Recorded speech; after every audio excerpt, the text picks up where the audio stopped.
ಆ, ಎಲ್ಲರಿಗೂ ವಂದನೆಗಳು. ನಾನು ಇಂದು RRB ಕುರಿತು ಮಾತನಾಡಲು ನನಗೆ ಅವಕಾಶ ಕೊಟ್ಟಿದ್ದಾರೆ. ಸೊ ಇದನ್ನು ನಾನು ನಿಮಗೆ RRBಯ ಸಂದರ್ಶನದ ಬಗ್ಗೆ ಏನು ಅಂತ ತಿಳಿಸಿಕೊಡ್ತೇನೆ. RRB ಅಂದರೆ ಭಾರತದಲ್ಲಿ ಗ್ರಾಮೀಣ ಹಾಗೂ ಈ ಅರ್ಬನ್ ಏರಿಯಾ ಅಂತಾರಲ್ಲ, ಅರ್ಬನ್ ಬ್ಯಾಂಕಿಂಗ್ ಸೇವೆಗಳಲ್ಲಿ ಅದ ಅಲ್ಲಿ ಸೇವೆಗಳನ್ನು ಮಾಡಲು ಅದರ ಉದ್ದೇಶದಿಂದ ಈ RRBಯನ್ನು ಸ್ಥಾಪಿಸಲಾಗಿದೆ. ಯಾಕೆ ನಾವು ಕಮರ್ಷಿಯಲ್ ಬ್ಯಾಂಕ್ಸ್ ಇದೆ, PSB ಬ್ಯಾಂಕ್ ಇದೆ, ಇದನ್ನ ಯಾಕೆ ತಗೊಂಡಿದ್ದಾರೆ ಅಂತಂದ್ರೆ, ನಾವು ಗ್ರಾಮೀಣ ಪ್ರದೇಶದಲ್ಲಿ ಮತ್ತೆ ಈ ಅರ್ಬನ್ ಏರಿಯಾನಲ್ಲಿ ಹೆಚ್ಚು ಜನರಿಗೆ ಈ ಬ್ಯಾಂಕಿನ ಸೌಲಭ್ಯ ಬರಲಿ ಅಂತ ಅಂದ್ಬಿಟ್ಟು ಈ RRBಗಳನ್ನ ಹಾಕೊಂಡಿದ್ದಾರೆ. ಇವು ಬರೀ ಫೈನಾನ್ಸ್ ಆಗಲಿ, ಬರೀ ಅಥವಾ ಹಣಕಾಸು ಸಂಸ್ಥೆ ಆಗಲಿ, ಆ ಥರ ಅದೊಂದೇ ಅಲ್ಲ. ಇದೇನೇನು ನೋಡುತ್ತೆ ಅಂದರೆ, ನಮ್ಮ ಅಗ್ರಿಕಲ್ಚರ್ ಡೆವಲಪ್ಮೆಂಟ್ ನೋಡುತ್ತೆ, ಆಮೇಲೆ ರೂರಲ್ ಡೆವಲಪ್ಮೆಂಟ್ ನೋಡುತ್ತೆ, ಅಂದರೆ ಗ್ರಾಮೀಣ ಅಭಿವೃದ್ಧಿ, ಮತ್ತು ಕೃಷಿಗೆ ಉತ್ತೇಜನ ಕೊಡುತ್ತೆ, ಮತ್ತು ಇದನ್ನು ಸ್ವಸಹಾಯ ಸಂಘಗಳಿಗೆ ಹೆಚ್ಚು ಪ್ರಾಧಾನ್ಯತೆ ಕೊಡುತ್ತೆ, ಮತ್ತು ಸಣ್ಣ ಸಣ್ಣ ಉದ್ಯಮಗಳಿಗೆ ಹೆಚ್ಚು ಆ, ಆ, ಪ್ರಾಧಾನ್ಯತೆ ಕೊಟ್ಟು, ಮತ್ತು ಅದನ್ನು ಉದ್ಧರಿಸಲು ಏನೇನು ಬೇಕೋ ಅದನ್ನೆಲ್ಲ ಆ ಥರ ಫೈನಾನ್ಸಿಂಗ್ ಎಲ್ಲನೂ ಈ ನಮ್ಮ RRBಗಳು ಕೊಡ್ತಾ ಇದೆ. ನಾನಿಲ್ಲಿ ನಿಮ್ಗೆ ಏನು ಹೇಳ್ತಾ ಇದ್ದೀನಿ ಅಂದರೆ, RRBಗಳ ಪಾತ್ರಗಳೇನು, ಅಂದರೆ RRBಯ ರೋಲ್ ಏನು, ಮತ್ತು ಸಂದರ್ಶನದಲ್ಲಿ ಈ RRB ಸಂದರ್ಶನದಲ್ಲಿ ನಿಮ್ಮಿಂದ ಏನನ್ನು ನಿರೀಕ್ಷಿಸ್ತಾರೆ, ಮತ್ತು ನೀವು ಹೇಗೆ ನಡ್ಕೋಬೇಕು, ಮತ್ತು ನೀವು ಹೇಗೆ ತಯಾರಿ ಮಾಡಬೇಕು ಅನ್ನೋದನ್ನು ಸ್ವಲ್ಪ ಸಂಕ್ಷಿಪ್ತವಾಗಿ ಹೇಳ್ತೀನಿ.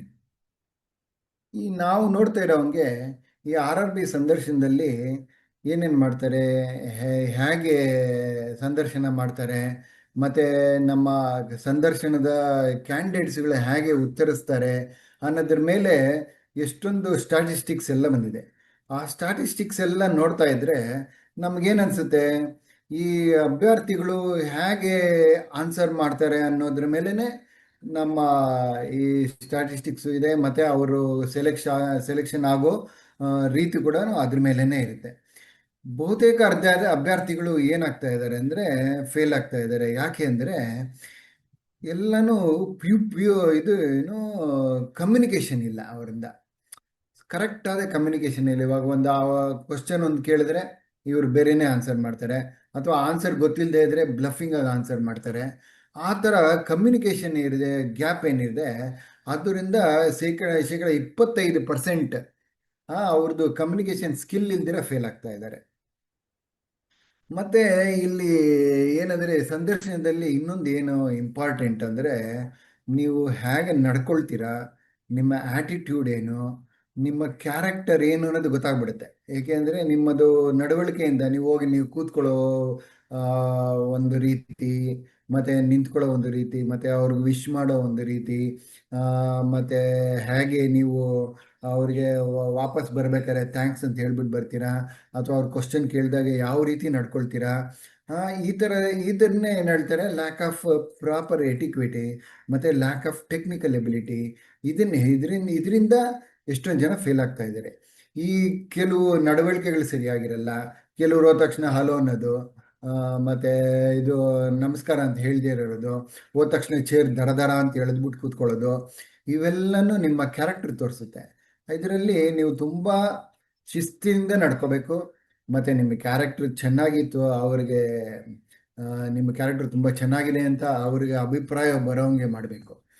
ಇನ್ನು ಹೇಳಿದೆ ಅಂದರೆ, ನೀವು ನಿಮ್ಮ ಜ್ಞಾನವನ್ನು ಆ್ಯಕ್ಚುಲಿ ಅವರು ನಿಮಗೆ ಏನು ಹೇಳ್ತಾರೆ, ಅವರು ನಿಮಗೆ ಟೆಸ್ಟ್ ಮಾಡೋಕ್ಕೆ ಬರಲ್ಲ. ನಿಮ್ಗೆ ಎಷ್ಟು ಜ್ಞಾನ ಇದೆ ಏನು ಅನ್ನೋದನ್ನು ಆ್ಯಕ್ಚುಲಿ ಟೆಸ್ಟ್ ಮಾಡೋದಿಲ್ಲ. ಅದು ಎಲ್ಲರಿಗೂ ಗೊತ್ತಿರುತ್ತೆ. ನೀವು ಟೆಸ್ಟ್ ಪಾಸ್ ಆಗಿರ್ತೀರಾ, ಬೇರೆ ಏನೇನೋ ಓದ್ತಾ ಇರ್ತೀರಾ, ಮತ್ತು ಈ ಥರ ಎಲ್ಲ ಇರೋದ್ರಿಂದ ಜ್ಞಾನ ಟೆಸ್ಟ್ ಮಾಡೋದಕ್ಕಿಂತ ಇದರಲ್ಲಿ ಏನಂದರೆ, ನಿಮ್ಮ ಆನ್ಸರ್ ಮಾಡೋ ರೀತಿ ಹೇಗಿರುತ್ತೆ ಅದ್ರ ಮೇಲೇ ಜಾಸ್ತಿ ನಿಮಗೆ ಮಾರ್ಕ್ಸ್ ಬರೋದು. ಮತ್ತು ಇನ್ನೊಂದು ಏನಂದರೆ, ನಿಮಗೆ ಕಾನ್ಫಿಡೆನ್ಸ್ ಇರಬೇಕು. ಆನ್ಸರ್ ಮಾಡಬೇಕಾದ್ರೆ ನನಗೆ ಗೊತ್ತು ಈ ಆನ್ಸರ್ನ ನಾನು ಚೆನ್ನಾಗಿ ಹೇಳಬೇಕು ಅವ್ರಿಗೆ, ಅದನ್ನು ಆ ಕಾನ್ಫಿಡೆನ್ಸ್ ಇರಬೇಕು. ಆ ಕಾನ್ಫಿಡೆನ್ಸ್ ಇಲ್ಲದೆ ಹೋದರೆ, ಅಂದರೆ ಏನು ಹೇಳ್ತಾರೆ, ಆತ್ಮವಿಶ್ವಾಸ ಅದಿಲ್ಲದೆ ಹೋದರೆ ನೀವು ಯಾವ ಥರ ಆನ್ಸರ್ ಮಾಡಿದ್ರು ಅದು ಅವ್ರಿಗೆ ಅಷ್ಟು ಆ, ಪ್ರಾಮುಖ್ಯತೆ ಕೊಡೋದಿಲ್ಲ. ಅವರು ಅಷ್ಟೊಂದು ಇದಾಗಿ ನೋಡೋದಿಲ್ಲ. ಇವಾಗ ಏನೋ ಒಂದು ಕ್ವಶನ್ ಕೇಳ್ತಾರೆ, ನೀವು ಆನ್ಸರ್ ಗೊತ್ತಿದೆಯೋ ಇಲ್ವೋ, ಹೌದಾ ಆ ಥರನ, ಈ ಥರ ಇರ್ಬೋದು ಸರ್ ಹಾಗೆ ಅಂತೆಲ್ಲ ಆನ್ಸರ್ ಮಾಡಕ್ಕೆ ಹೋದ್ರೆ ಆಗಿಲ್ಲ. ಆ ಥರ ಎಲ್ಲ ಮಾಡಬಾರ್ದು. ನೀವು ಕಾನ್ಫಿಡೆನ್ಸ್, ಆನ್ಸರ್ ಗೊತ್ತಿದ್ರೆ ಗೊತ್ತಿದೆ ಅನ್ಬೇಕು, ಇಲ್ಲ ಅಂದರೆ ಇಲ್ಲ ಅನ್ಬೇಕು. ಗೊತ್ತಿದ್ರೆ ಕಾನ್ಫಿಡೆನ್ಸ್ ಆಗಿ ಅದು ಆನ್ಸರ್ ನನಗೆ ಗೊತ್ತಿದೆ ಅನ್ನೋ ಥರ ಆನ್ಸರ್ ಮಾಡಬೇಕು. ಆವಾಗಲೇ ನಿಮಗೆ ನಿಮ್ಮ ಆನ್ಸರ್ಗೆ ಕರೆಕ್ಟಾದ ಅಂಕಗಳು ಬರುತ್ತೆ. ಮತ್ತೆ ಏನಂದೇನೆಂದರೆ, ನೀವು ಅವ್ರು ಕೇಳೋ ಕ್ವಶನಿಗೆ ಕರೆಕ್ಟಾಗಿ ನೀವು ಆನ್ಸರ್ ಮಾಡಬೇಕು. ಯಾವ ಕ್ವಶನ್ ಕೇಳ್ತಾರೋ ಅದಕ್ಕೆ ಆನ್ಸರ್ ಟು ದ ಪಾಯಿಂಟ್ ಅಂತ ಹೇಳ್ತಾರೆ, ಆ ಥರ ಮಾಡಬೇಕು. ಇವಾಗ ನಿಮ್ಗೇನೋ ಒಂದು ನಿಮ್ಮ ಬ್ಯಾಕ್ಗ್ರೌಂಡ್ ಏನೋ ಕೇಳ್ತಾರೆ, ನೀವು ಹೇಳಪ್ಪ ನಿಮ್ಮದು ಸೆಲ್ಫ್ ಇಂಟ್ರೊಡಕ್ಷನ್ ಮಾಡು ಅಂತ ನೀವು ಏನೇನೋ ಹೇಳ್ತಾ ಕೂತ್ಕೊಂಡ್ಬಿಟ್ರೆ, ಅದನ್ನೇ ಅರ್ಧ ಗಂಟೆ ಹೇಳ್ತಾ ಕೂತ್ಕೊಂಡ್ಬಿಟ್ರೆ ಅವ್ರಿಗೆ ಬೋರ್ ಆಗ್ಬಿಡುತ್ತೆ ಅವೆಲ್ಲನೂ ಹೇಳಿ. ಯಾವಾಗಲೂ ಆನ್ಸರ್ ಟು ದ ಪಾಯಿಂಟ್. ಇವಾಗ ಯಾವ ಒಂದು SLR ಅಂತ ಕೇಳ್ತಾರೆ, SLR ಅಂದ್ರೆ ಏನು, ಆದರೆ ಹೇಗೆ ಇಂಪ್ಯಾಕ್ಟ್ ಆಗುತ್ತೆ ಅಷ್ಟೇ ಕೇಳಬೇಕು, ಅಷ್ಟೇ ಹೇಳಬೇಕು. ಅದು ಬಿಟ್ಬಿಟ್ಟು ಬೇರೆ ಎಲ್ಲನೂ ಹೇಳ್ತಾ ಕೂತ್ಕೊಂಡ್ರೆ ಅವಾಗ ಅದನ್ನ ಬಿಟ್ಬಿಟ್ಟು ಬೇರೆ ಸಬ್ಜೆಕ್ಟ್ ಹೊರಟೋಗ್ತಾರೆ. ನೀವು ಏನು ಆನ್ಸರ್ ಮಾಡ್ತೀರಾ, ಆದರೆ ನಿಮ್ಗೇನು ಕಾನ್ಫಿಡೆನ್ಸ್ ಇಲ್ಲ, ಅದ್ರ ಮೇಲೆ ಇನ್ನೊಂದು ಕ್ವಶನ್ ಕೇಳಕ್ಕೆ ಹೋಗ್ತಾರೆ. ಸೊ ಆ ಥರಕ್ಕೆಲ್ಲನೂ ನೀವು ಇದೇ ಮಾಡಬಾರ್ದು. ಸೊ ಇದೇನೆಂದರೆ, ನೀವು ಮೇನ್ ಥಿಂಗ್ ನಿಮ್ದು ಕಮ್ಯುನಿಕೇಷನ್ ಇರಬೇಕು, ನಿಮ್ಮ ನಡವಳಿಕೆ ಚೆನ್ನಾಗಿರಬೇಕು, ನೀವು ಶಿಸ್ತಿನಿಂದ ಇರಬೇಕು, ಮತ್ತು ನೀವು ಆನ್ಸರ್ ಮಾಡೋ ರೀತಿ ಚೆನ್ನಾಗಿರ್ಬೇಕು. ಇದು ಇಂಪಾರ್ಟೆಂಟ್. ನಿಮ್ಗೆ ಆನ್ಸರ್ ಗೊತ್ತಿಲ್ಲ ಅಂದರೂ ಪರವಾಗಿಲ್ಲ. ನೆಕ್ಸ್ಟ್ ಇನ್ನೊಂದು ಏನಂದರೆ, ಈ ಕೇಳ್ತಾರೆ ಅವರು ಏನಂತ, ನಿಮ್ಮ ಸೆಲ್ಫ್ ಇಂಟ್ರೊಡಕ್ಷನ್ ಮಾಡ್ಕೊಳ್ಳಿ, ನೀವು ಯಾರು ಅಂತ ಹೇಳಿ ಅಂತ ಹೇಳ್ತಾರೆ. ಆವಾಗ ನೀವೇನು ಹೇಳಬೇಕು, ನೀವು ಕರೆಕ್ಟಾಗಿ ನಿಮ್ದು ಏನೇನಿದೆ, ನಿಮ್ಮ ಸ್ಟೋರಿ ಏನಿದೆ ಅದನ್ನು ಮಾತ್ರ ಹೇಳಬೇಕು. ನೀವು ನಿಮ್ಮ ಹೆಸರು ಹೇಳಬೇಕು, ಮತ್ತು ನಿಮ್ಮ ಊರು, ಮತ್ತು ನಿಮ್ಮದು ಏನೇನು ಎಜುಕೇಷನಲ್ ಬ್ಯಾಕ್ಗ್ರೌಂಡ್ ಇದೆ ಅದು, ಎಷ್ಟು ಎಜುಕೇಷನ್ ಮಾಡಿದ್ದೀರಾ ಅಂದರೆ ನೀವು ತೊಗೊಂಡೋಗಿ SLCಯಿಂದ ಇಂಟರ್ಮೀಡಿಯೇಟಿಂದ ಎಲ್ಲ ಹೇಳಬೇಕಾಗಿಲ್ಲ. ನೀವು ಈ ಎಕ್ಸಾಮ್ಗೆ ನಿಮ್ಗೆ ಏನು ಕ್ವಾಲಿಫಿಕೇಷನ್ ಅಂತ ಹೇಳ್ತಾರೆ. ಫಾರ್ ಎಕ್ಸಾಂಪಲ್ ಈ ಎಕ್ಸಾಮ್ಗೆ ನಿಮಗೆ ಡಿಗ್ರಿ ಇರಬೇಕು ಅಂತ ಹೇಳ್ತಾರೆ. ಆ ಡಿಗ್ರಿಯಿಂದ ಸ್ಟಾರ್ಟ್ ಮಾಡಿ. ನಾನು ಈ ಥರ ಏನೋ ಕಾಮರ್ಸ್ ಡಿಗ್ರಿನಲ್ಲಿದ್ದೇನೆ, ಇದಾದಮೇಲೆ MCOM ಡಿಗ್ರಿಗೆ ಹೋಗಿದ್ದೇನೆ, MCOMಗಿಂದ ಅದಾದಮೇಲೆ ಇನ್ನೊಂದು ಕೋರ್ಸ್ ಮಾಡಿದ್ದೇನೆ, ಆ ಥರ ಮಾಡ್ಬೇಕು. ನೀವು ಅದನ್ನು ಬಿಟ್ಟು ನೀವು SLC ಮಾಡಿದ್ದೇನೆ, SLC ನಾನು ಇಂಟರ್ಮೀಡಿಯೇಟ್ ಆಯಿತು, ಇಂಟರ್ಮೀಡಿಯೇಟಿಂದ ನಾ ಡಿಗ್ರಿಗೆ ಬಂದಿದ್ದೇನೆ, ಆ ಥರ ಎಲ್ಲನೂ ಹೇಳಕ್ಕೆ ಹೋಗಬೇಡಿ. ನಿಮ್ದೇನಿದೆ ಕರೆಕ್ಟಾಗಿ ಹೇಳ್ತಾ ಕೂತ್ಕೋಬೇಕು, ನಿಮ್ಮದು ಎಜುಕೇಷನ್ ಬ್ಯಾಕ್ಗ್ರೌಂಡ್. ಮತ್ತು ನಿಮ್ದು ಏನಾರು ಕೆಲಸ ಮಾಡ್ತಾ ಇದ್ದೀರಾ, ಈಗ ಆ ಕೆಲಸದ ಬಗ್ಗೆ ಹೇಳಬೇಕು. ಏನು ಕೆಲಸ ಮಾಡ್ತಾ ಇದ್ದೀರಾ, ಅದರ ನಿಮ್ಮ ರೋಲ್ ಏನು, ನಿಮ್ಮಿಂದ ಆ ಇನ್ಸ್ಟಿಟ್ಯೂಷನ್ಗೆ ಏನು ಹೆಲ್ಪ್ ಆಗ್ತಾ ಇದೆ ಅದನ್ನ ಹೇಳಬೇಕು. ಆಮೇಲೆ ನಿಮ್ಮದು ಆಸಕ್ತಿಗಳೇನು, ಹವ್ಯಾಸಗಳೇನು, ನಿಮ್ಮದು ಸ್ಟ್ರೆಂತ್ ಏನು, ವೀಕ್ನೆಸ್ ಏನು, ಇವೆಲ್ಲನೂ ಹೇಳಬೇಕು. ಇವೆಲ್ಲನೂ ತುಂಬ ಬ್ರೀಫಾಗಿ ಹೇಳಬೇಕು. ಮ್ಯಾಕ್ಸಿಮಮ್ ಅಂದರೆ 2 ಅಥವಾ 3 ಸೆಂಟೆನ್ಸ್ ಇರಬೇಕು ಅಷ್ಟೇ, ಅದಕ್ಕಿಂತ ಜಾಸ್ತಿ ಇರಬಾರ್ದು. ಇದನ್ನು ಮತ್ತೆ ನಿಮ್ಮ ಹವ್ಯಾಸಗಳು, ನಿಮ್ಮ ಮತ್ತು ಆಸಕ್ತಿಗಳು ಮತ್ತು ನಿಮ್ಮ ಅನುಭವ ಈ RRBಗೆ ಬಂದರೆ ನೀವು ಅದನ್ನೇ ಹೇಗೆ ಅಳವಡಿಸ್ಕೊಳ್ತೀರಾ, ಅದು ಇಂಪಾರ್ಟೆಂಟ್. ಇವಾಗ ನೀವು ಏನೋ ಇಂಜಿನಿಯರಿಂಗ್ ಮಾಡ್ತಾ ಇರ್ತೀರಾ, ಇಂಜಿನಿಯರಿಂಗ್ ಓದಿರ್ತೀರಾ, ಈ RRBಗೆ ಯಾಕೆ ಬಂದ್ಯಪ್ಪ ನೀನು ಅಂತ ಕೇಳ್ತಾರೆ. ಆವಾಗ ನೀವು ಹೇಳಬೇಕು, ನಾನು ಇಂಜಿನಿಯರಿಂಗ್ನಲ್ಲಿ ಮಾಡೋ ಏನೇನು ಕಲ್ತಿದ್ದೀನಿ ಆ ಸ್ಕಿಲ್ಸ್ ಎಲ್ಲನೂ ನಾ ಈ ಬ್ಯಾಂಕಿಂಗ್ ಕ್ಷೇತ್ರದಲ್ಲಿ ಅಳವಡಿಸಿದ್ರೆ ಬ್ಯಾಂಕಿಂಗ್ ಕ್ಷೇತ್ರಕ್ಕೆ ಅಥವಾ ಇನ್ನು ಬ್ಯಾಂಕ್ಗೆ ಇನ್ನೂ ಹೆಲ್ಪ್ ಆಗುತ್ತೆ. ಫಾರ್ ಎಕ್ಸಾಂಪಲ್, ನಾನು ಕಂಪ್ಯೂಟರ್ ಇಂಜಿನಿಯರ್ ಆಗಿದ್ದೆ. ಕಂಪ್ಯೂಟರ್ ಇಂಜಿನಿಯರ್ ಆಗಿದ್ದವನು ಇಲ್ಲಿಗೆ ಹೇಗೆ ಬಂದೆ ಅಂತ ಕೇಳಿದ್ರೆ, ನಾನು ಕಂಪ್ಯೂಟರ್ ಇಂಜಿನಿಯರ್ ಆಗಿದ್ದೀನಿ, ಇಲ್ಲಿ ಬಂದು ಆ ಕಂಪ್ಯೂಟರ್ ನಾಲೆಡ್ಜ್ ನಮ್ಮ ಬ್ಯಾಂಕಿನ ಸಾಫ್ಟ್ವೇರ್ ಡೆವಲಪ್ ಮಾಡೋದಕ್ಕೆ, ಮತ್ತೆ ಇದರ ಹಾರ್ಡ್ವೇರ್ ಇದೆ ಇದನ್ನೆಲ್ಲನೂ ಚೆಕ್ ಮಾಡ್ಕೊಳ್ಳೋದಕ್ಕೆ, ಇದೆಲ್ಲದಕ್ಕೂ ನನಗೆ ತುಂಬ ಇಂಪಾರ್ಟೆನ್ಸು, ಅದು ಹೆಲ್ಪ್ ಆಗುತ್ತೆ ಅಂತ ಹೇಳಿದ್ರೆ ಅವರು ಅಪ್ರಿಷಿಯೇಟ್ ಮಾಡ್ತಾರೆ ನಿಮ್ಮನ್ನು. ಮತ್ತು ಇನ್ನೊಂದು ಏನಂದರೆ, ನಿಮ್ಮದು ಇದು ಹೇಳಬೇಕು, ಏನು ಈ ನಿಮ್ಮ ನಾಲೆಡ್ಜ್ ಎಷ್ಟಿದೆ ಅನ್ನೋದನ್ನು ನೀವು ತಿಳ್ಕೊಬೇಕು. ಈ ನಾಲೆಡ್ಜ್ RRB ಬಗ್ಗೆ ಹೇಗೆ ಅಂತಂದು ಮುಂಚೆನೇ ಓದ್ಕೊಂಡು ಹೋಗಿರ್ಬೇಕು. ಯಾಕೆಂದರೆ ನೀವು RRB ಎಕ್ಸಾಮ್ಗೆ ಹೋಗ್ತಾ ಇದ್ದೀರಾ, RRB ಬಗ್ಗೆ ಏನು ಗೊತ್ತಿಲ್ಲ, ಬರೀ ಯಾವುದೋ ನೀವು ಬರೀ RBIದೊಂದು ಓದ್ಕೊಂಡು ಹೋಗಿರ್ತೀರಾ, ಅಥವಾ ಕಮರ್ಷಿಯಲ್ ಬ್ಯಾಂಕ್ ಬಗ್ಗೆ ಓದ್ಕೊಂಡು ಹೋಗಿರ್ತೀರಾ. RRBದು ಮೇನ್ ಏನು, ಗೃಹ ಇದು ಕೃಷಿ ಇಲಾಖೆ ಇದಿರುತ್ತೆ. ಆಮೇಲೆ ಗ್ರಾಮೀಣ ಅಭಿವೃದ್ಧಿ ಇದ್ದಿರುತ್ತೆ. ಇದನ್ನೆಲ್ಲನೂ ಚೆನ್ನಾಗಿ ಓದ್ಕೊಂಡು ಹೋಗ್ಬೇಕು. ಅವರು RRB ಏನಕ್ಕೆ ಸೆಟಪ್ ಆಯಿತು, ಆ ಥರದನ್ನ ಚೆನ್ನಾಗಿ ಓದ್ಕೊಂಡು ಹೋಗ್ಬೇಕು ನೀವು. ನಿಮ್ಮ ನಾಲೆಡ್ಜು ಹೆಚ್ಚಾಗಿ ಗ್ರಾಮೀಣ ಅಭಿವೃದ್ಧಿ, ಕೃಷಿ ಅಭಿವೃದ್ಧಿ, ಮತ್ತೆ ಈ ಚಿಕ್ಕ ಚಿಕ್ಕ ಉದ್ಯಮಗಳಿರುತ್ತಲ್ಲ ಅದ್ರ ಬಗ್ಗೆ ಚೆನ್ನಾಗಿ ಓದ್ಕೊಂಡು ಹೋಗ್ಬೇಕು. ಆಮೇಲೆ ಏನಂದ್ರೆ ಇನ್ನೊಂದೇನಂದ್ರೆ ನಿಮಗೆ ಕಾನ್ಫಿಡೆನ್ಸ್ ಇರಬೇಕು. ಈ ಪ್ರೆಸೆನ್ಸ್, ನಿಮ್ಮ ಮಾಸ್ಟರ್ ಆಫ್ ಪ್ರೆಸೆನ್ಸ್ ಅಂತ ಹೇಳ್ತಾರಲ್ವಾ, this is called master of presence. ನೀವು ಕಾನ್ಫಿಡೆನ್ಸ್ ಇಂದ ನೀವು ಉತ್ತರ ಕೊಡಬೇಕು. ಏನೇ ಗೊತ್ತಿರಲಿ, ಗೊತ್ತಿಲ್ಲದೆ ಇರಲಿ, ಅದನ್ನ ಉತ್ತರ ಕೊಡೋದು ಹೇಗೆ ಅನ್ನೋದನ್ನ ನೀವು ಚೆನ್ನಾಗಿ ಅರ್ಥ ಮಾಡ್ಕೊಬೇಕು. ಹೇಗೆ ಮಾಡ್ಬೇಕು ನೀವು ಉತ್ತರ ಕೊಡೋದು, ಇದನ್ನ ಅಭ್ಯಾಸ ಹೇಗೆ ಮಾಡ್ಬೇಕಂದ್ರೆ, ಒಂದು ಯಾರು ಒಬ್ಬರು ಚಿಕ್ಕ ಹುಡುಗರನ್ನ ಇಟ್ಕೊಳ್ಳಿ. ನೀವು ಅದನ್ನ ಒಂದು ಯಾವುದೋ ಒಂದು ಕ್ವಶನ್ಗೆ ಆನ್ಸರ್ ಮಾಡಿ. ಆ ಹುಡುಗರನ್ನ ಕೇಳಿ, ನೀವು ಆನ್ಸರ್ ಮಾಡಿದ್ದು ಅವ್ರಿಗೆ ಅರ್ಥ ಆಯ್ತಾ ಇಲ್ವಾ ಅಂತ. ಅಥವಾ ನೀವು ಮಿರರ್ ಮುಂದೆ ನಿಂತ್ಕೊಳ್ಳಿ. ನಿಮ್ಮದು ಆಟಿಟ್ಯೂಡ್ ಹೇಗಿರುತ್ತೆ, ನಿಮ್ಮದು ಏನು ಪ್ರೆಸೆನ್ಸ್ ಹೇಗಿರುತ್ತೆ, ಅದನ್ನೆಲ್ಲ ನೋಡ್ಕೋಬೋದು. ಅದನ್ನ ನೋಡಿಕೊಂಡು ಅದನ್ನ ನಿಮ್ಮ ನಿಮ್ಮ ಮಿರರ್ನಲ್ಲಿ ನಿಮ್ಮದೇನೆ ಅದು ನಿಮ್ಗೆ ಇಷ್ಟ ಆಗಲಿಲ್ಲ ಅಂದರೆ ಇನ್ನು ಬೇರೆಯವ್ರಿಗೆ ಹೆಂಗೆ ಇಷ್ಟ ಆಗುತ್ತೆ. ಸೊ ಹೇಳಬೇಕಾದ್ರೆ ಕಾನ್ಫಿಡೆನ್ಸಿಂದ ಹೇಳಿ, ಎದೆ ಉಬ್ಬಿಸಿ ಹೇಳಿ, ಸ್ಟ್ರೇಟಾಗಿ ಕೂತ್ಕೊಳ್ಳಿ. ತುಂಬ ಈ ಥರ ಬಗ್ಗಿ ಕೂತ್ಕೊಳ್ಳೋದು ಅಥವಾ ಎಲ್ಲೋ ನೋಡ್ಕೊಂಡು ಆನ್ಸರ್ ಮಾಡೋದು ಆ ಥರ ಎಲ್ಲ ಮಾಡಬಾರ್ದು. ನೀವು ಅವರ ಕ್ವಶನ್ ಕೇಳಿದವರ ಕಣ್ಣಲ್ಲಿ ಕಣ್ಣಿಟ್ಟು ಆನ್ಸರ್ ಮಾಡಬೇಕು. ಅದೇ ನಿಮಗೆ ಯಾವಾಗ ಐ ಕಾಂಟ್ಯಾಕ್ಟ್ ಇರುತ್ತೆ ಆವಾಗ ಅವ್ರಿಗೂ ಕಾನ್ಫಿಡೆನ್ಸ್ ಬರುತ್ತೆ, ಹುಡುಗ ಓಕೆ ಚೆನ್ನಾಗಿ ಓದ್ತಾ ಇದ್ದಾನೆ ಅಂತ. ಓಕೆ, ನೆಕ್ಸ್ಟ್ ಏನು ಹೇಳಿದ್ರೆ, ನಿಮ್ಮ ಇಂಟ್ರೊಡಕ್ಷನ್ ಮಾಡ್ಬೇಕಾದ್ರೆ ನಿಮ್ಮ ಹೆಸರು ಹೇಳಿದೆ, ಇದು ಆಲ್ರೆಡಿ ಹೇಳಿದ್ದೀನಿ. ನಿಮ್ಮ ಹೆಸರು ಹೇಳಿ, ನಿಮ್ಮ ಊರು ಹೇಳಿ, ನಿಮ್ಮ ಎಜುಕೇಷನ್ ಡೀಟೇಲ್ಸ್ ಹೇಳಿ, ಎಕ್ಸ್ಪೀರಿಯನ್ಸ್ ಹೇಳಿ, ನಿಮ್ಮ ಹಾಬೀಸ್ ಹೇಳಿ, ಇವೆಲ್ಲನೂ ಹೇಳ್ತಾ ಕೂತ್ಕೋಬೇಕು. ಆಮೇಲೆ ನೀವು ಏನಂದರೆ ಇವಾಗ ಈ ಬೇರೆ PSBಗೆಲ್ಲ ಹೋಗೋದು ಬಿಟ್ಬಿಟ್ಟು ಕಮರ್ಷಿಯಲ್ ಬ್ಯಾಂಕ್ಸು ಅಲ್ಲೆಲ್ಲ ಚೆನ್ನಾಗಿದೆ, ಯಾಕಪ್ಪ ನೀನು RRBಗೆ ಬಂದೆ ಅಂತ ಕೇಳ್ತಾರೆ. ಅದು ಕ್ವಶನ್ ಯಾವಾಗಲೂ ಕೇಳ್ತಾರೆ. ಯಾಕೆಂದರೆ ಎಲ್ಲರೂ ಏನು ಹೇಳ್ತಾರೆ, ಎಲ್ಲರೂ ಸಿಟೀಸ್ನಲ್ಲಿ ಇರಬೇಕು ಅಂತ ಇಷ್ಟಪಡ್ತಾರೆ. ಬಟ್ ಆದರೆ ಈ ಗ್ರಾಮೀಣ ಬ್ಯಾಂಕ್ಗಳೆಲ್ಲನೂ ಹಳ್ಳಿಗಳಲ್ಲೇ ಇರೋದು. 90% ಎಲ್ಲ ಹಳ್ಳಿನಲ್ಲೇ ಇರೋದು. ಈ ಹಳ್ಳಿನಲ್ಲಿ ಬಂದು ನೀನು ಹೆಂಗಪ್ಪ ಜೀವನ ಮಾಡ್ತೀಯಾ, ನಿನಗೆ ಇದು ಸೆಟಪ್ ಆಗುತ್ತಾ ಅಂತ ಎಲ್ಲ ಕೇಳ್ತಾರೆ. ಆವಾಗ ನೀನು ಹೇಳಬೇಕು, ಇದು ಹೇಗೆ ಹೇಳ್ಬೇಕಂತಂದರೆ, ನಾವು ಓದಿರೋದು ಇದೆಲ್ಲನೂ ನಮ್ಮ ದೇಶ ಅಭಿವೃದ್ಧಿ ಹೊಂದುತ್ತಾ ಇರೋದನ್ನು ಕೃಷಿಯಿಂದ. ಗ್ರಾಮೀಣ ಅಭಿವೃದ್ಧಿ ಆದರೆ ದೇಶನೂ ಅಭಿವೃದ್ಧಿ ಆಗುತ್ತೆ. ಈ ಥರ ಕೃಷಿಗಳಿಂದ ಇವರಿಗೆ ನಾನು ಹೆಲ್ಪ್ ಮಾಡಿದ್ರೆ ನಮ್ಮ ದೇಶ ಮುಂದೆ ಬರುತ್ತೆ. ಈ ಥರ ಎಲ್ಲನೂ ಹೇಳ್ಕೊಂಡು ನಮ್ಮ ಇದು ಯಾಕೆ ನಾವು RRBಗೆ ಬರ್ತಾ ಇದ್ದೀವಿ ಅದನ್ನು ನೀವು ಹೇಳಬೇಕು. ಮತ್ತು ಈ ಬ್ಯಾಂಕಿಂಗ್ ಸೆಕ್ಟರಲ್ಲಿ ಯಾಕೆ ಹೆಚ್ಚು ಬರ್ತಾ ಇದ್ದೀನಿ ಅಂದರೆ, ನಮ್ಮ ಕೆರಿಯರ್ ಗ್ರೋತ್ ಆಗುತ್ತೆ. ನಂದು ಇವಾಗ ನಾನು ಇಲ್ಲಿ RRBಲಿ ಇರ್ಬೋದು, ಮತ್ತೆ ಮುಂದಕ್ಕೆ ನಾನು ಇನ್ನೂ ಬೇರೆ ದೊಡ್ಡ ದೊಡ್ಡ ಬ್ಯಾಂಕ್ಗಳಲ್ಲಿ ಹೋಗ್ಬೋದು. ಮತ್ತು ಇಲ್ಲೇ ನಮ್ಮ RRBನಲ್ಲೇ ಇದ್ದರೂ ಹೆಚ್ಚು ಹೆಚ್ಚು ಪ್ರಮೋಷನ್ಗಳು ತೊಗೊಂಡು ಮುಂದೆ ಹೋಗ್ತಾ ಇರ್ಬೋದು. ಈ ಥರ ಹೇಳಬೇಕು.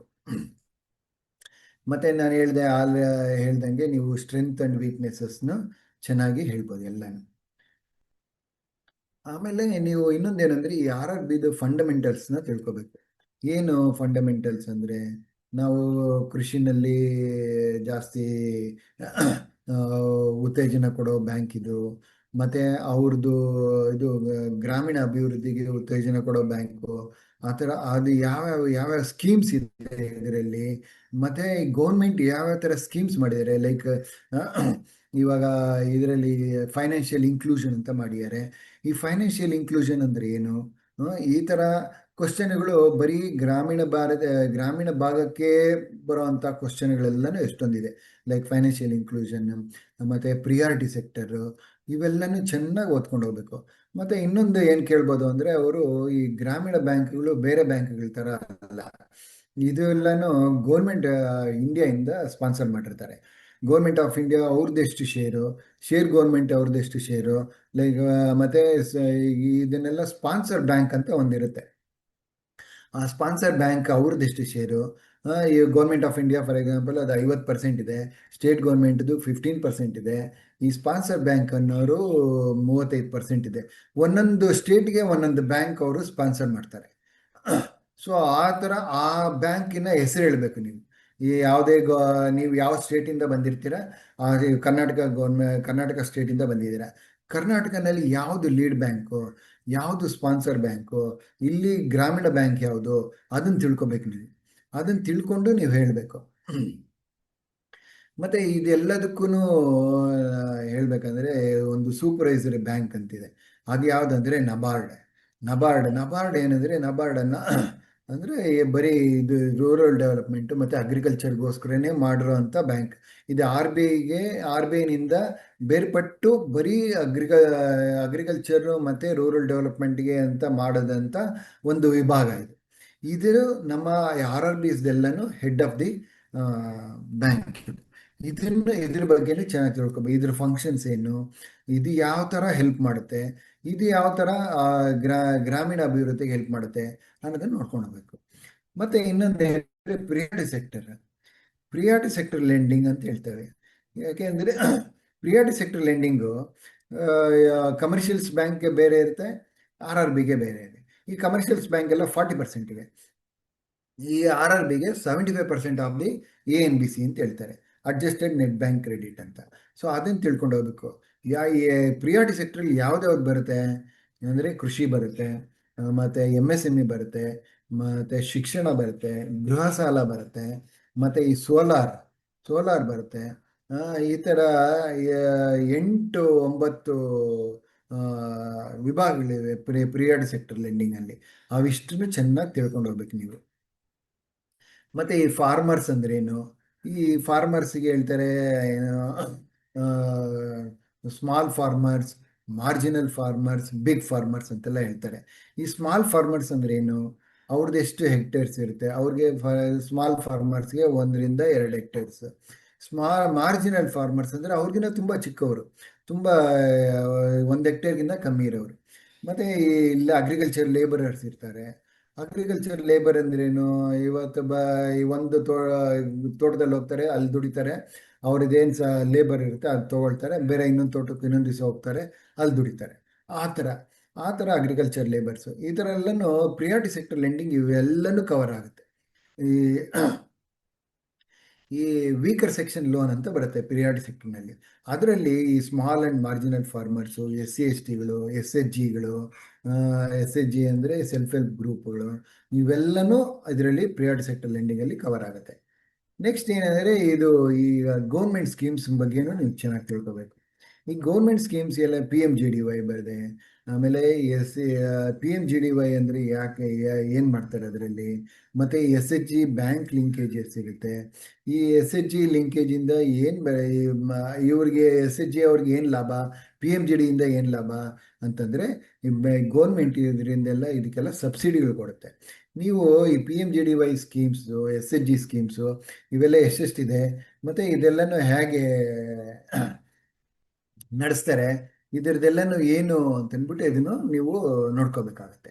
ಆಮೇಲೆ DBT ಇದನ್ನು ಇರುತ್ತೆ. ಇವೆಲ್ಲನೂ ಏನಂದರೆ ಡೈರೆಕ್ಟ್ ಬ್ಯಾಂಕಿಂಗ್ ಟ್ರಾನ್ಸ್ಫರ್ ಅಂತ ಅಂದ್ಬಿಟ್ಟು. ಇವೆಲ್ಲನೂ ಡೈರೆಕ್ಟ್ ನಿಮಗೆ ಎಲ್ಲ ಮುಂಚೆ ಗೊತ್ತಿರಬೇಕು. ಈ ಆಧಾರಿಂದ ಯಾಕೆ ಬ್ಯಾಂಕ್ಗಳೆಲ್ಲ ಅಕೌಂಟ್ ಓಪನ್ ಮಾಡಬೇಕು ಅಂತೆಲ್ಲ ಹೇಳಿದ್ರು. ಇದೆಲ್ಲನೂ ನೋಡಿದ್ರೆ ನೀವು ಯಾಕೆಂದರೆ ಸಬ್ಸಿಡಿ ಎಲ್ಲನೂ ಬೇರೆಯವ್ರಿಗೆ ಹೋಗದೆ ಇರಲಿ, ಡೈರೆಕ್ಟಾಗಿ ಇವ್ರಿಗೆ ಹೋಗಲಿ ಅನ್ನೋ, ಯಾರಿಗೆ, ಫಾರ್ಮರ್ಸ್ಗೆ ಹೋಗಲಿ, ಮತ್ತು ಬೆನಿಫಿಷರೀಸ್ಗೆ ಹೋಗಲಿ ಅಂತ ಅನ್ನೋದ್ರಿಂದ ಈ ಡೈರೆಕ್ಟ್ ಬ್ಯಾಂಕಿಂಗ್ ಟ್ರಾನ್ಸಾಕ್ಷನ್ಸ್ ಅಂತ ಮಾಡಿರ್ತಾರೆ. ನೆಕ್ಸ್ಟ್ ಇನ್ನೊಂದು ಏನು ತಿಳ್ಕೊಬೇಕಂದ್ರೆ, ನೀವು ಈ ಮಾನಿಟರಿ ಪಾಲಿಸಿ ತಿಳ್ಕೊಬೇಕು.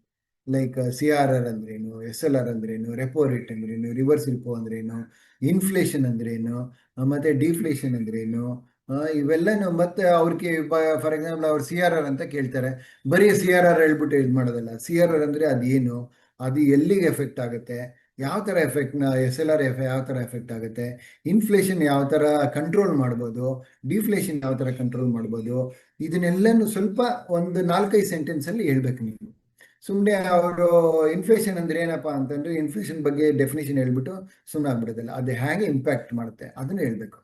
ಮತ್ತು ಈಗ ಹೆಚ್ಚು ಬರ್ತಾ ಇರೋದಂದರೆ ಅಸೆಟ್ ಕ್ವಾಲಿಟಿ. ಅಂದರೆ ಈ ಬ್ಯಾಂಕಲ್ಲಿ ಸಾಲ ತೊಗೊಳ್ತಾರೆ, ಸಾಲ ತೀರಿಸ್ದಿರೋ ಇರೋರು ಇರ್ತಾರೆ, ಅದಕ್ಕೆಲ್ಲನೂ ನಾನ್ ಪರ್ಫಾರ್ಮಿಂಗ್ ಅಸೆಟ್ ಅಂತ ಹೇಳ್ತಾರೆ. ಈ ನಾನ್ ಪರ್ಫಾರ್ಮಿಂಗ್ ಅಸೆಟ್ ಯಾವಾಗ ಆಗುತ್ತೆ, ಎಷ್ಟು ದಿನ ಎಷ್ಟು ಇನ್ಸ್ಟಾಲ್ಮೆಂಟ್ ಕಟ್ಟದೆ ಆದರೆ ಇದಾಗ ಎನ್ ಪಿ ಎ ಆಗುತ್ತೆ. ಅದನ್ನು ತಿಳ್ಕೊಬೇಕು. ಮತ್ತು ನೆಕ್ಸ್ಟ್ ಇನ್ನೊಂದು ಏನಂದರೆ ಈಗ ಎಸ್ ಎಮ್ ಎ ಅಂತ ಇದೆ. ಈಗ ಎಸ್ ಎಮ್ ಎ ಅಂತಂದರೆ ಮಾನಿಟ್ರಿಂಗ್ ಅಸೆಟ್ ಅಂತ ಅಂದ್ಬಿಟ್ಟು. ಸೊ ಈ ಮಾನಿಟ್ರಿಂಗ್ ಅಸೆಟ್ ಏನಂದರೆ ಎಷ್ಟು ದಿನ ಅವ್ರದ್ದು ಓವರ್ ಡ್ಯೂ ಇದೆ. 30 ದಿನದವರೆಗೂ ಓವರ್ ಡ್ಯೂ ಇದೆಯಾ, 30 ದಿನದಿಂದ 60 ದಿನದವರೆಗೂ ಓವರ್ ಡ್ಯೂ ಇದೆಯಾ, 60 90 ದಿನದವರೆಗೂ ಓವರ್ ಡ್ಯೂ ಇದೆಯಾ. ಸೊ ಇದು ಎಸ್ ಎಮ್ ಎ 0, 1, 2 ಅಂತ ಹೇಳ್ತಾರೆ. ಇದನ್ನು ತಿಳ್ಕೊಬೇಕು ನೀವು. ಎಸ್ ಎಮ್ ಎ ಅಂದ್ರೇನು, ಅದಕ್ಕೆ ಯಾವಾಗ ಅದನ್ನು ಎಸ್ ಎಮ್ ಎ ಟ್ರೀಟ್ ಮಾಡ್ತಾರೆ ಅಂತ. ಮತ್ತು ಈ ಇನ್ಸ್ಟಿಟ್ಯೂಷನ್ಸ್ ನಾನು ಆಗಲೇ ಹೇಳ್ದಂಗೆ ನಾಬಾರ್ಡ್ ಮತ್ತು ಆರ್ ಬಿ ಐ ಇವುಗಳದ್ದು ಫಂಕ್ಷನ್ ತಿಳ್ಕೊಬೇಕು. ಇದನ್ನೆಲ್ಲ ಇವೆಲ್ಲನೂ ಗ್ರಾಮೀಣ ಬ್ಯಾಂಕಿಗೆ ಹೇಗೆ ಅಸಿಸ್ಟ್ ಮಾಡ್ತಾರೆ ಅನ್ನೋದನ್ನು ಹೇಳಬೇಕು. ಮತ್ತು ಬ್ಯಾಂಕಿಂಗ್ ಟರ್ಮಿನಾಲಜಿ ಲೈಕ್ ಡೆಪಾಸಿಟ್ ಅಂದ್ರೇನು, ಇದಂದ್ರೇನು, ಲೋನ್ಸ್ ಅಂದ್ರೇನು, ಚೆಕ್ ಅಂದ್ರೇನು, ಡಿಮ್ಯಾಂಡ್ ಡ್ರಾಫ್ಟ್ ಅಂದ್ರೇನು, ಇವಾಗ ಕೆ ವೈ ಸಿ ಅಂತ ಬರ್ತಾ ಇದೆ, e K Y C, C K Y C, ಇದನ್ನೆಲ್ಲನೂ ಚೆನ್ನಾಗಿ ತಿಳ್ಕೊಬೇಕು ನೀವು. ಇದನ್ನೆಲ್ಲನೂ ಇದೇ ಮೇಯ್ನು ಆ್ಯಕ್ಚುಲಿ ನಿಮಗೆ ಅವ್ರು ಕೇಳೋ ಅಂಥ ಕ್ವಶನ್ಗಳು. ಆಮೇಲೆ ನೀವು ಇನ್ನೊಂದು ಏನಂದರೆ, ಇವಾಗ ನೀವು ನಾನು ಹೇಳ್ದಂಗೆ ನಿಮ್ಮ ಶಿಸ್ತು ನಡವಳಿಕೆ ಆಗಿರಬೇಕು ಅಂತೆಲ್ಲ ಹೇಳಿದ್ನಲ್ವ. ಇದರಲ್ಲಿ ನೀವು ನಿಮ್ಮ ಡ್ರೆಸ್ ಮೇಲೆ ಒಂದು 5 to 10% ಮಾರ್ಕ್ಸ್ ನಿಮ್ಮ ಡ್ರೆಸ್ ಮೇಲೆ ಇರುತ್ತೆ. ಆ ಡ್ರೆಸ್ ಹೇಗಿರಬೇಕು ಅಂದರೆ, ನೀವು ಚೆನ್ನಾಗಿ ಕ್ಲೀನಾಗಿ ತಲೆ ಬಾಚ್ಕೊಂಡು ಒಳ್ಳೆ ಕ್ಲೀನ್ ಮುಖನೂ ಅಷ್ಟೇ ಒಳ್ಳೆ ಪ್ರೆಸೆನ್ಸ್ ಆಗಿರೋ ಹಂಗೆ ಮಾಡಿಕೊಂಡು, ಅಥವಾ ನೀವು ಶೇವ್ ಮಾಡ್ಕೊಳ್ಳೋದಿದ್ರೆ ಶೇವ್ ಮಾಡ್ಕೊಳ್ಳಿ, ಇಲ್ಲ ಬಿಯರ್ಡ್ ಇದ್ದರೆ ಕ್ಲೀನಾಗಿ ಟ್ರಿಮ್ ಮಾಡಿಕೊಂಡು ನೀಟಾಗಿ ಹೋಗಿ. ಮತ್ತು ಯೂಶ್ವಲಿ ನೀವು ತುಂಬ ಡಾರ್ಕ್ ಕಲರ್ ಶರ್ಟ್ಗಳು ಮತ್ತು ಏನು ಮ್ಯಾಚಿಂಗ್ ಆಗದೆ ಇರೋವಂಥ ಶರ್ಟು ಪ್ಯಾಂಟ್ಗಳು ಈ ಥರ ಎಲ್ಲ ಹಾಕೋಬೇಡಿ. Light colour shirt, dark colour pant, usually ಆ ಥರ ಅದು ತುಂಬ ಅಪೀಲ್ ಆಗುತ್ತೆ. ಯಾಕೆ ಅಂದರೆ ಹೋಗಿದ ತಕ್ಷಣ ನೀವು ತುಂಬ dark colour black colour shirt ಹಾಕೊಳ್ಳೋದು, ಅಥವಾ ತುಂಬ ಡಾರ್ಕ್ ಬ್ಲೂ ಶರ್ಟ್ ಹಾಕೊಳ್ಳೋದು, ಆ ಥರ ಎಲ್ಲ ಹಾಕೊಂಡು ಹೋಗ್ಬಿಟ್ರೆ ಏನಾಗುತ್ತೆ, ಅವ್ರಿಗೆ ಕಣ್ಣು ಕೊಡ್ದಂಗೆ ಆಗುತ್ತೆ. ನೀವು ಯಾವುದೇ ಇದರಲ್ಲಿ ನೋಡಿ, ಎಲ್ಲರೂ ಇಂಟರ್ವ್ಯೂ ಮಾಡೋರಾಗಲಿ ಇದಾಗ್ಲಿನೂ ಲೈಟ್ ಕಲರ್ ಶರ್ಟ್ ಹಾಕೊಂಡಿರ್ತಾರೆ, ಅದ್ರ ಮೇಲೆ ಬ್ಲ್ಯಾಕ್ ಕಲರ್ ಕೋಟ್ ಹಾಕೊಂಡಿರ್ತಾರೆ. ಸೊ ಅದು ಅವೆರಡು ಕಾಂಬಿನೇಷನ್ಸ್ ತುಂಬ ಚೆನ್ನಾಗಿ ಬರುತ್ತೆ. ಇವೆಲ್ಲನೂ ಚೆನ್ನಾಗಿ ಐರನ್ ಮಾಡಿಕೊಂಡು ಇದು ಮಾಡಿಕೊಂಡು, ಮತ್ತು ಒಳ್ಳೆ ಶೂಸ್ ಹಾಕ್ಕೊಂಡು ಕ್ಲೀನಾಗಿ ಪಾಲಿಷ್ ಮಾಡಿಕೊಂಡು ಹೋಗಿ. ಇದು ಗಂಡಸರಿಗಾದರೆ. ಹೆಂಗಸರಿಗಾದರೆ ಚೆನ್ನಾಗಿ ತಲೆ ಬಾಚ್ಕೊಂಡು ಜುಟ್ಟು ಹಾಕ್ಕೊಂಡು, ಮತ್ತು ಲೈಟಾಗಿ ನೀವು ಇದು ಡ್ರೆಸ್ ಹಾಕ್ಕೊಳ್ತೀರಾ, ಸೀರೆ ಉಟ್ಕೊಳ್ತೀರಾ, ಒಳ್ಳೆಗ ಕ್ಲೀನಾಗಿ ಅದನ್ನು ಐರನ್ ಮಾಡಿ, ನೀವು ಸೀರೆ ಉಟ್ಕೊಂಡ್ರು ನಿಮ್ಮ ಸೆರಿಗೆಲ್ಲನೂ ಕ್ಲೀನಾಗಿ ನೆರಿಗೆ ಬರೋಂಗೆ ಆ ಥರ ಎಲ್ಲನೂ ಮಾಡಿಕೊಂಡು ಕ್ಲೀನಾಗಿ ಒಳ್ಳೆ ಪ್ರೆಸೆನ್ಸ್ ಇರಬೇಕು. ನೋಡಿದ ತಕ್ಷಣ ಈ ಹುಡುಗ ಹುಡುಗಿ ಎಲ್ಲ ನಮಗೆ ತುಂಬ ಒಳ್ಳೆಯ ಅಪೀಲ್ ಆಗಿದ್ದಾರೆ, ಇಂಥವರೇ ಬೇಕು ನಮ್ಮ ಬ್ಯಾಂಕಿಗೆ ಅಂತ ಒಂದು ಇದು ಬರಬೇಕು, ಅವರಿಗೆ ಮನಸ್ಸಿಗೆ ಬರಬೇಕು. ಆ ಥರ ಹಾಕ್ಕೊಂಡು ಹೋಗ್ಬೋದು. ತುಂಬ ಯಾವುದು ಗಾಡಿ ಆಗಿಂತೋ ಏನೋ ತುಂಬ ನೆಕ್ಕಿ ಇರೋವಂಥ ಡ್ರೆಸ್ಗಳೆಲ್ಲ ಹಾಕೊಂಡು ಹೋಗ್ಬೇಡಿ. ಸಿಂಪಲ್ ಆಗಿರಿ, ಪ್ರೊಫೆಷನಲ್ ಆಗಿರಿ ಅಷ್ಟೆ. ನೀವು ಏನು ಮಾಡಬೇಕು, ಏನು ಮಾಡಬಾರ್ದು ಅನ್ನೋದು ಹೇಳ್ತೀನಿ ಇವಾಗ ನೀವು ಯಾವಾಗಲೂ ಏನಂದರೆ ಹೋಗಿದ ತಕ್ಷಣ ನೀವು ಒಂದು ಸ್ವಲ್ಪ ಫಸ್ಟು ಡೀಪ್ ಬ್ರೀತ್ ತೊಗೊಳ್ಳಿ. ಡೀಪ್ ಬ್ರೀತ್ ತೊಗೊಂಡು ಎಲ್ಲ ಕ್ವಶನ್ಸನ್ನು ಆನ್ಸರ್ ಮಾಡೋದಕ್ಕೆ ನೋಡಿ. ತುಂಬ ಪ್ಯಾನಿಕ್ ಆಗಿಬಿಡಿ. ಅವ್ರು ಏನೋ ಕ್ವಶನ್ ಕೇಳ್ತಾರೆ, ಅದು ಏನು ಕೇಳ್ತಾರೋ ನಮ್ಗೆ ಗೊತ್ತಿಲ್ಲದ ಕೇಳಿಬಿಟ್ರೆ ಏನು ಮಾಡೋದು, ಆ ಥರ ಎಲ್ಲನೂ ಇರಬಾರ್ದು. ನಿಮ್ಗೆ ಎಲ್ಲ ಗೊತ್ತಿರುತ್ತೆ, ಗೊತ್ತಿರಲಿ ಗೊತ್ತಿಲ್ಲದೆ ಇರಲಿ ಪರವಾಗಿಲ್ಲ, ನೀವು ಆನ್ಸರ್ ಮಾಡೋ ಟೆಕ್ನಿಕ್ ಮೇಲೇ ಅವ್ರು ನಿಮಗೆ ಸೆಲೆಕ್ಟ್ ಮಾಡೋದು. ಅದಕ್ಕೆ ಏನು ಹೇಳ್ತೇವೆ, ಯಾವಾಗಲೂ ಕೂಲ್ ಆಗಿರಬೇಕು. ಮತ್ತು ಅವ್ರು ಏನು ಕೇಳಿದ್ರು ಹಾ ಅಂತ ಹೇಳಿ 1-2 ಸೆಕೆಂಡ್ ಗ್ಯಾಪ್ ಕೊಟ್ಟು ನೀವು ಆಮೇಲೆ ಆನ್ಸರ್ ಮಾಡೋಕ್ಕೆ ಹೋಗಿ. ನಿಮ್ಗೆ ಏನಾದ್ರು ಕ್ವಶನ್ ಗೊತ್ತಿಲ್ವಾ, ಪರವಾಗಿಲ್ಲ, ನನಗೆ ಗೊತ್ತಿಲ್ಲ ಅಂತೇಳಿ ಹೇಳ್ಬಿಡಿ ಡೈರೆಕ್ಟಾಗಿ. ನಿಮಗೆ ಗೊತ್ತಿದ್ದು ಸರಿಗೆ ಹೇಳ್ದೆ ಇದ್ರು ಪ್ರಾಬ್ಲಮ್. ಗೊತ್ತಿದ್ದಾಗ ಕಾನ್ಫಿಡೆನ್ಸಿಂದ ಹೇಳಿ. ಗೊತ್ತಿಲ್ಲದೆ ಇದ್ರೆ ನನಗೆ ಗೊತ್ತಿದೆ ಅಂತ ತೋರಿಸ್ಕೊಳಕ್ಕಂತೂ ಹೋಗಬೇಡಿ, ಆಯಿತಾ. ಆಮೇಲೆ ಚೆನ್ನಾಗಿ ಯೋಚನೆ ಮಾಡಿಬಿಟ್ಟು ಹೇಳಬೇಕು. ಯಾವಾಗ್ಲೂ ಈ ಆನ್ಸರ್ ಹೇಳಿದ ತಕ್ಷಣ, ಕ್ವಶನ್ ಕೇಳಿದ ತಕ್ಷಣ ಆನ್ಸರ್ ಹೇಳ್ಬೇಕಂದ್ರೆ ಫಸ್ಟು ನೀವು ಥಿಂಕ್ ಮಾಡಿ. ನೀವು ಥಿಂಕ್ ಮಾಡಿ ಏನು ಆನ್ಸರ್ ಕೊಟ್ಟರೆ ಎರಡು ಲೈನಲ್ಲಿ ಯಾವ ಥರ ಆನ್ಸರ್ ಕೊಡಬೇಕು ಆ ಥರ ನೋಡ್ಕೊಂಡು ಅಷ್ಟೇ ಕೊಡಬೇಕು.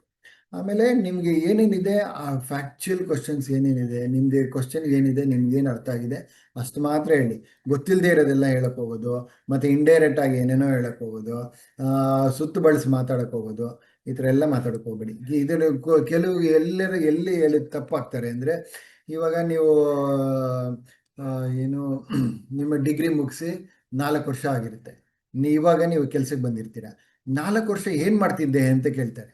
ಅವಾಗ ನೀವೆಲ್ಲೋ ಕೆಲಸ ಮಾಡ್ತಾ ಇರ್ತೀರ, ನಿಮ್ಗೆ ಹೇಳಕ್ಕೆ ಇಷ್ಟ ಇರಲ್ಲ. ಆ, ಅದನ್ನ ಹಾಗನ್ಬಿಟ್ಟು ನೀವು ಅದನ್ನ ಹೇಳ್ದೆ ಹೋದ್ರೆ, ನಾನು ಇದನ್ನ ನೀವು RRBಗೋಸ್ಕರ ಪ್ರಿಪೇರ್ ಆಗ್ತಾ ಇದ್ದೆ, ಎಕ್ಸಾಮ್ಗೋಸ್ಕರ ಪ್ರಿಪೇರ್ ಆಗ್ತಾ ಇದ್ದೆ, ನನಗೆ ಬೇರೆ ಎಲ್ಲೆಲ್ಲೋ ಹೋಗಕ್ಕೆ ಇಷ್ಟ ಇಲ್ಲ ಅಂತೆಲ್ಲನೂ ಹೇಳಿದ್ರೆ, ಆ, ಆವಾಗ ಅವ್ರಿಗೆ ಗೊತ್ತಾಗ್ಬಿಡ್ತೀವಿ ಎಲ್ಲನೂ ತುಂಬ ಬ್ಲಫ್ ಮಾಡ್ತಾ ಇದ್ದಾನೆ ಅಂತನ್ಬಿಟ್ಟು. ಅದಕ್ಕೆ ನೀವೆಲ್ಲರೂ ಕೆಲಸ ಮಾಡ್ತಾ ಇದ್ರೆ ಹೇಳಿ, ಯಾವ ಚಿಕ್ಕ ಕೆಲಸ ಆದ್ರೂ ಪರವಾಗಿಲ್ಲ, ದೊಡ್ಡ ಕೆಲಸ ಆದ್ರೂ ಪರವಾಗಿಲ್ಲ, ಏನೇ ಇದ್ರೂ ಪರವಾಗಿಲ್ಲ, ನಿಮಗೆ ಬೇರೆ ಕಡೆ ಇದ್ರೆ ಬಿಟ್ಬಿಟ್ಟು ಬರ್ತೀನಿ ಅಂತ ಹೇಳೋ ಅಷ್ಟು ಧೈರ್ಯ ಇರಬೇಕು. ಮತ್ತು ಇನ್ನೊಂದು, ಕೆಲವು ಕಡೆ ಕೆಲವರು ಹೇಳ್ತಾರೆ ಇಂಜಿನಿಯರಿಂಗ್ ಓದ್ತಾ ಇರ್ತಾರೆ, ಅವರು ಬ್ಯಾಂಕಿಂಗ್ ಬರ್ತಾರೆ. ಏನಕ್ಕೆ ಇಂಜಿನಿಯರಿಂಗ್ ಬಿಟ್ಟು ಬ್ಯಾಂಕಿಂಗ್ ಬಂದೆ? ಅದಕ್ಕೆಲ್ಲ ನೀವು ಕರೆಕ್ಟಾಗಿ ಆನ್ಸರ್ ಮಾಡಬೇಕು. ಯಾಕೆ ಇಂಜಿನಿಯರಿಂಗ್ನ ಹೇಗೆ ಬ್ಯಾಂಕಲ್ಲಿ ಉಪಯೋಗಿಸ್ತೀರಾ ಅಂತ. ಇದನ್ನ ಇದೆ ನಿಮಗೆ ಆ್ಯಕ್ಚುಲಿ ಈಗ ಹೇಳಿದ್ದೆಲ್ಲನೂ ನೀವು ಕರೆಕ್ಟಾಗಿ ಮನದಟ್ಟು ಮಾಡಿಕೊಂಡು ಹೋಗಿ. ಒಂದು, ನೀವು ಕಾನ್ಫಿಡೆನ್ಸಿಂದ ಹೇಳಬೇಕು, ನೀವು ಪ್ರೆಸೆಂಟೇಷನ್ ಸ್ಕಿಲ್ ಇರಬೇಕು, ಆಮೇಲೆ ನಿಮ್ಮ ಇದು ಹೇಗೆ ಆನ್ಸರ್ ಮಾಡ್ತೀರಾ ಅನ್ನೋದ್ರ ಮೇಲೆ ಇರುತ್ತೆ, ಮತ್ತು ನೀವು ಹಾನೆಸ್ಟ್ ಆಗಿರಬೇಕು. ಇವೇ ಅಷ್ಟೇ. ನಾವು ಎಷ್ಟೊಂದು ಈ ಎಕ್ಸಾಮಲ್ಲಿ ಪಾಸ್ ಆಗಿ ಸೆಲೆಕ್ಟ್ ಆದವ್ರನ್ನೆಲ್ಲ ಕೇಳಿದಾಗ ಅವರೆಲ್ಲ ಅದೇ ಹೇಳಿರೋದು, ನಾವು ಕಾನ್ಫಿಡೆನ್ಸಾಗಿ ಆನ್ಸರ್ ಮಾಡಿದೆ, ನನ್ನ ಪ್ರೆಸೆಂಟೇಷನ್ ಸ್ಕಿಲ್ ಇತ್ತು, ಮತ್ತು ಇದು ಏನು, ನಾನು ಆನೆಸ್ಟ್ ಆಗಿ ಹೇಳಿದೆ, ನನಗೆ ಗೊತ್ತಿಲ್ಲ ಅಂತಂದೆ, ಆಗ ಗೊತ್ತಿರೋದನ್ನ ಕರೆಕ್ಟಾಗಿ ಆನ್ಸರ್ ಮಾಡಿದೆ. ಸೊ ಇನ್ನು ನೀವು ಇನ್ನು 10-15 ದಿನ ನಿಮಗೆ ಟೈಮ್ ಇದೆ. ಇದನ್ನೇನು ಮಾಡಿ ಅಂದರೆ, ಫಸ್ಟ್ ನೀವು ನಿಮ್ಮ ಇದನ್ನ ಸ್ಟೋರಿನ, ಅಂದರೆ ನಿಮ್ಮ ಹೇಗೆ ಹೇಳಬೇಕು, ನಿಮ್ಮ ನಿಮ್ಮ ಬ್ಯಾಕ್ಗ್ರೌಂಡನ್ನ ಅದನ್ನು ಹೇಗೆ ಹೇಳಬೇಕು ಅನ್ನೋದನ್ನು ನೀವು ಪ್ರಾಕ್ಟೀಸ್ ಮಾಡ್ಕೊಳ್ಳಿ. ಅದನ್ನು ಚೆನ್ನಾಗಿ ಪ್ರಾಕ್ಟೀಸ್ ಮಾಡ್ಕೊಳ್ಳಿ. ಚೆನ್ನಾಗಿ ಈ ಕರೆಂಟ್ ಅಫೇರ್ಸ್ನೆಲ್ಲ ಚೆನ್ನಾಗಿ ಓದ್ಕೊಳ್ಳಿ. ಇವಾಗ ಇರಾನ್ ಇರಾಕ್ ಯುದ್ಧ ಆಗ್ತಾ ಇದೆ, ಟ್ರಂಪ್ದಿದೆ, ಮತ್ತು ಇಂಡಿಯಾದು GDP ಗ್ರೋತು ಏನಿದೆ, ಮತ್ತು RRBಸ್ದು ಮೊನ್ನೆ ಲಾಸ್ಟ್ ಇಯರ್ ಎಲ್ಲ ಚೇಂಜ್ ಮಾಡಿದ್ರು, ಪ್ರತಿ ಸ್ಟೇಟ್ಗೆ ಒಂದೊಂದೇ RRB ಅಂತ ಮಾಡಿದ್ರು. ಇವೆಲ್ಲ ಯಾಕೆ ಮಾಡಿದ್ರು ಇದನ್ನೆಲ್ಲನೂ ತಿಳ್ಕೊಳ್ಳಿ. ಮತ್ತು ನಿಮ್ಮ ರಾಜ್ಯದ ಬಗ್ಗೆ, ಅಂದರೆ ಕರ್ನಾಟಕ, ನೀವು ಯೂಶಲಿ ಕರ್ನಾಟಕದವರು ಎಲ್ಲನೂ, ನನ್ನ ಇದನ್ನ ಕೇಳೋರೆಲ್ಲ ಕರ್ನಾಟಕದವರು. ಕರ್ನಾಟಕದ ಬಗ್ಗೆ ಚೆನ್ನಾಗಿ ತಿಳ್ಕೊಳ್ಳಿ. ನೀವು ಯಾವ ಡಿಸ್ಟಿಕ್ಕಿಂದ ಬಂದಿದ್ದೀರಾ ಅದನ್ನು ಚೆನ್ನಾಗಿ ತಿಳ್ಕೊಳ್ಳಿ. ಆ ಡಿಸ್ಟಿಕ್ ಅದು ಏನಕ್ಕೆ ಪ್ರಸಿದ್ಧಿ ಅದನ್ನು ತಿಳ್ಕೊಳ್ಳಿ. ಮತ್ತು ಬ್ಯಾಂಕಿಂಗ್ ಬೇಸಿಕ್ಸ್ ಎಲ್ಲನೂ ಸ್ವಲ್ಪ ಚೆನ್ನಾಗಿ ಓದ್ಕೋಬೇಕು. ನೀವು ಚೆನ್ನಾಗಿ ಓದ್ಕೊಂಡು ಈ ಇದನ್ನೆಲ್ಲನೂ ಅವ್ರು ಏನು ಕ್ವಶನ್ ಕೇಳಿದ್ರು ಆನ್ಸರ್ ಮಾಡಿ, ಗೊತ್ತಿಲ್ಲದೆ ಇದ್ದರೆ ಗೊತ್ತಿಲ್ಲ ಅಂತೇಳಿ ಅಷ್ಟೇ. ಮತ್ತು ಇವರೆಲ್ಲನೂ ಮಾರ್ಕ್ ಇಂಟರ್ವ್ಯೂ ಅಟೆಂಡ್ ಮಾಡಿ ಎಲ್ಲರಿಗೂ ಆಲ್ ದ ಬೆಸ್ಟ್. ಚೆನ್ನಾಗಿ ಓದ್ಕೊಂಡು ಹೋಗಿ, ಚೆನ್ನಾಗಿ ಪ್ರೆಸೆಂಟ್ ಮಾಡಿ, ಎಲ್ಲರೂ ಚೆನ್ನಾಗಿ ಆನ್ಸರ್ ಮಾಡಿ. All the best to you all. Thank you.